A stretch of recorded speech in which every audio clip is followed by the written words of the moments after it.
नमस्कार। प्रस्तुत है आज का चिंतन। महात्मा एपिक्टेटस कहा करते थे कि भेड़ें जो घास पात खाती हैं उसका ऊन बनाती हैं, और अगर इंसान जब अन्न खाकर कुछ भी पैदा न करे तो वह पशुओं से भी बदतर है। संसार में जो भी प्राणी अपने आप को जीवित रहते हुए अधिक उपयोगी सिद्ध करते हैं उनकी नस्ल बनी रहती है और दूसरे काट डाले जाते हैं। अतएव यदि हम चाहते हैं कि हम संसार में भली भांति बने रहें तो हमें चाहिए कि हम अपने आप को दूसरों के लिए उपयोगी साबित करें और अपनी उपयोगिता तथा सेवा शक्ति को दिन प्रतिदिन बढ़ाते रहें।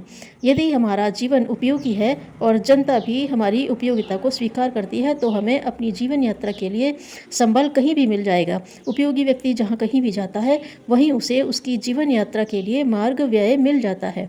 उसके लिए उसे चिंता करने की ज़रूरत नहीं। आप यदि अपने पास की वस्तु दूसरों को देने के लिए सदा उत्सुक रहेंगे तो आपको बदले में जीवन यात्रा के लिए कुछ मिला भी है, इसकी चिंता करने की अधिक ज़रूरत नहीं पड़ेगी। आप अपना कर्म करते जाइए, जो कुछ बने समाज को भेंट करते जाइए, आपको गुजर के लिए पैसा मिलता जाएगा।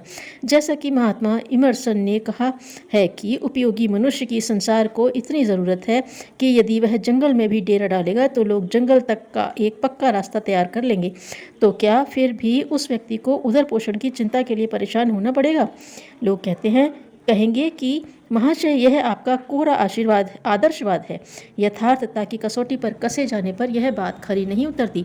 इस आक्षेप को हम स्वीकार करते हैं और मानते हैं कि बहुधा संसार का हित करने वाले लोग सूली पर चढ़ाए जाते हैं और मक्कारों की आवभगत होती है। पहले ज़माने में सुकरात, ईसा, मोहम्मद और दयानंद जैसे समाज सुधारकों के साथ लोगों ने जैसा व्यवहार किया वह तो लोग जानते ही हैं, पर आज भी हम देखते हैं कि जिनका सिद्धांत है कि रोटी खाओ शक्कर से, दुनिया ठगो मक्कर से, वे ही लोग संसार में ऐश आराम करते हैं और दूसरे सत्य प्रिय लोगों को खड़े होने के लिए भी जगह नहीं मिलती। जनता को उसकी लाचारी के कारण लूटने वाले लोग गुलछर्रे उड़ाते हैं, पर जी तोड़कर रात दिन परिश्रम करने वाले लोगों को मुंह के निवाले भी नसीब नहीं होते। लोग कहेंगे कि अब अपना अपना भाग्य है, पर हम पूछते हैं कि क्या यह दरअसल में अपना अपना भाग्य है अथवा भाग्य और ईश्वर की आड़ में समाज का पाप है? ईमानदार व्यवसायी की अपेक्षा नशीली वस्तुएं बेचने वाला इसलिए अधिक धन धान्य संपन्न है कि समाज का नैतिक धरातल अत्यंत नीचा है। वह नादान है और हितप्रद वस्तुओं की अपेक्षा अपना नाश करने वाली वस्तुओं का अधिक मूल्य चुकाता है। समाज अपने अविवेक के कारण जिन दूषित वस्तुओं में सुख मानता है उसकी ये लोग पूर्ति करते हैं, इसलिए ये लोग ऐश लूटते हैं। समाज को यदि व्यभिचार, सुख और नशीली वस्तुओं की आवश्यकता न रह जाए तो आपको सती स्त्रियां, कंगाल और ईमानदार व्यवसायी कभी गरीब न दिखेंगे। उपयोगी व्यक्ति सुखी होते हैं। यह सिद्धांत तो अक्षरशः सबके संबंध में भी सत्य उतरता है। प्रश्न केवल यह रह जाता है कि समाज द्वारा उपयोगिता का अर्थ क्या लगाया जाता है। समाज जिसे अधिक उपयोगी समझता है उसे अधिक धन धान्य संपन्न कर देता है। आज हमारी निगाहों में चेतना की अपेक्षा जड़ की अधिक मूल्य है। हम आध्यात्मिक सुख की अपेक्षा भौतिक सुख को अधिक महत्व देते हैं और भौतिक ऐश्वर्य भोगने वाले का आध्यात्मिक पुरुषार्थ करने वालों की अपेक्षा अधिक सम्मान करते हैं। अतएव यही कारण है कि भौतिक सुख सामग्रियों को उत्पन्न करने वाले लोगों की आर्थिक, सामाजिक एवं राजनीतिक स्थिति अध्यात्म पुरुषार्थियों की अपेक्षा अधिक श्रेष्ठ होती है।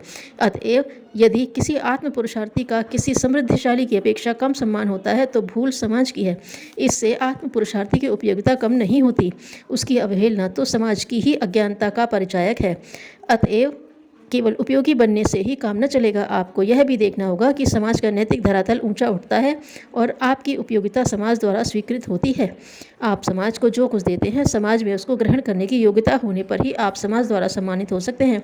इसलिए समाज का नैतिक धरातल उठाने का प्रयत्न करना भी आवश्यक है। यदि समाज का नैतिक धरातल ऊंचा है तो उपयोगी बनना ही सच्चा धनी होना है। उपयोगिता एक ऐसी हुंडी है जिसे सर्वत्र भुनाया जा सकता है। प्राचीन काल में ब्राह्मण जितना उपयोगी था कि उसके राज दरबार में हाजिर होते ही राजा खड़ा होकर उसका अभिवादन करता था। ब्राह्मण नंगे पैर यात्रा करता था, पर क्या हम कह सकते हैं कि उसे धन धान्य की कमी थी? राजा उससे धन धान्य स्वीकार करने की याचना करता था, पर वह उसे स्वीकार न था। वह साक्षात भूदेव था।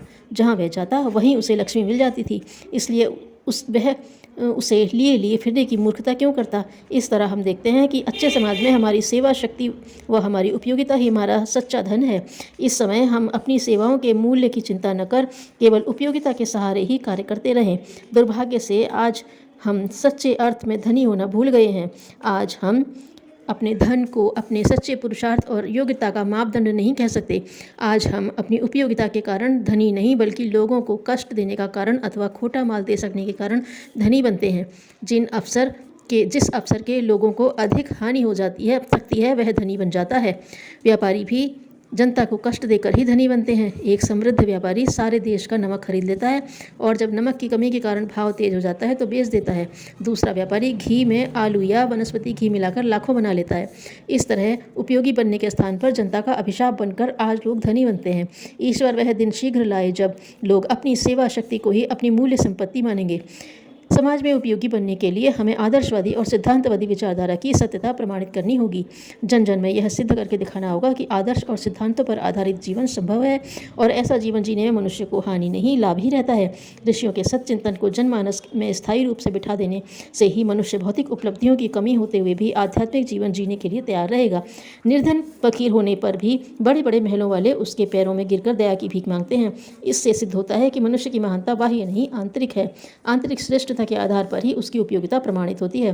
भौतिक संपदाएं तुच्छ हैं, थोड़े समय तक महानता या बड़ापन जताकर नष्ट हो जाती हैं। धन्यवाद।